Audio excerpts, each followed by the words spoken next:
Jeezy is making noise. In a detailed interview with Nia Long, Jeezy is speaking up about his decision to file for divorce wife Jeannie Mai, which he announced 2 months ago. Over the course of the little over hour-long conversation, he discussed his difficult upbringing and the reasons why therapy was unable to keep him and Jeannie's marriage intact. He discussed his early years and upbringing in great depth, and the interview undoubtedly touched on his choice to file for divorce from Jeannie, but he didn't seem to divulge any new information. However, for those paying careful attention, his account of growing up in a hood gave a wealth of background for why things could not have turned out as planned. The trip has not been simple. You can tell that I'm depressed. I am disappointed, that much is certain. When Nia inquired about his separation, Jeezy replied, I can tell you that I'm uneasy, but God has put me on a different path, and that path is going to entail for me to take care of myself and to love myself and to be in the best situation that I can thrive as someone who's been through all of the things that I've been through. The general response to the talk was conflicting, aside from the initial queries about why Nia, of all persons, was the interviewer. After sharing a great deal of their life stories and bonding over their highly publicized breakups, some interview attendees left with the suggestion that Jeezy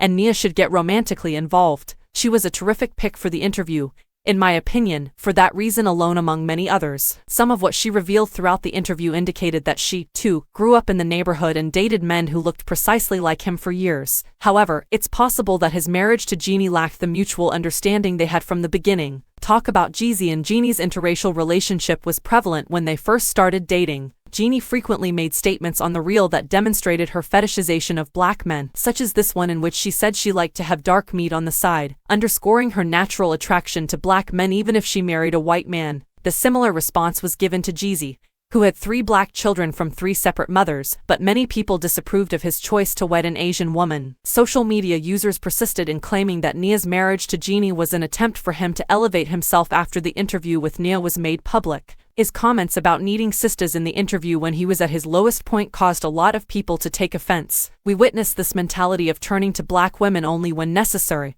When Jonathan Majors, who I wrote about here, conveniently started dating Megan Good after facing allegations of domestic abuse against his white ex. Given that Jeannie gave the appearance that she preferred having sex with black men, but married white, black men should only commit to non-black women when there is a significant benefit, especially during difficult times. After becoming engaged in December 2016, Jeezy and his former partner, musician Mai, parted ways 3 years later and haven't spoken well to each other since. He had to pay $7,500 in child support each month in addition to $30,000 for his daughter's tuition as a result of their violent custody struggle. The notion that he was seeking something fresh and different doesn't seem overly unlikely given the proximity of events between their painful breakup and his reunion with Jeannie. When Jeezy started talking about his early years, he revealed some heartbreaking details such as how he saw a man in his neighborhood shoot his partner 4 times, how a female babysitter who was older than him molested him, and how his mother pulled a gun on him, forcing him to leave home when he was just 14 years old.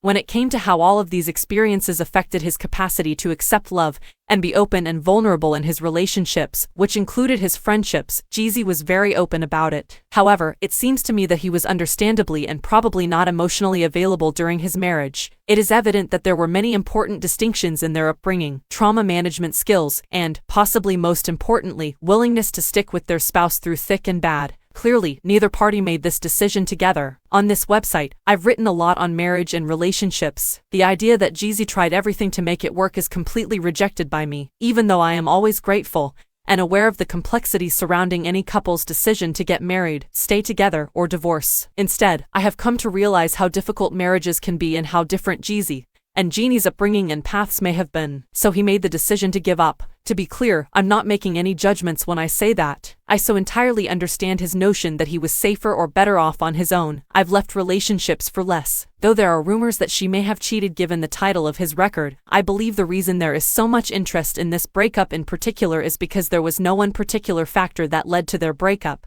Having said that, I conclude that Jeezy and I are just not the marrying kind because of our shared emotional unavailability and our skepticism about the possibility that someone of the other sex could be our perfect match. He seems to be a man who has spent his entire life in survival mode based on what he said. I believe he thought his relationship with Jeannie would provide some kind of healing, and he left when he discovered that his union was actually causing him a great deal of distress. During the interview, he stated, "I think love is two people healing together and giving each other the space to do so. I'm not on board. Love has the power to heal, in my opinion, but it shouldn't be the place where it happens. In particular, if you're not doing the healing on your own to get ready for love, especially if they're not in the same stage of life as you, it's unfair to ask your partner to sit by your side while you recuperate." It appears that he and Jeannie each have a great deal of personal growth to undertake. Whether he was honest about it or not, Jeezy had a history of catastrophic relationships that made him unfit for Jeannie's marriage, even though he wasn't aware of it. She spent a few years discussing her failed marriage on The Real. Being the offspring of an interracial couple, I have personally witnessed the rift that may develop in a relationship when deeply ingrained experiences that are inextricably linked to our race are not appropriately acknowledged or understood. Furthermore, it is blatantly false to believe that any interracial marriage can overcome this particular obstacle, or be exempt from it without having very clear communication and empathy. It will be liberating for Jeezy to finally feel secure enough to tell his truth, as Jeannie has been doing for a long time. He may also find release from many of the situations that still seem to be holding him back. This is probably the marital healing he so sorely wanted, and maybe when he's ready, he can give it another go after he does discover it.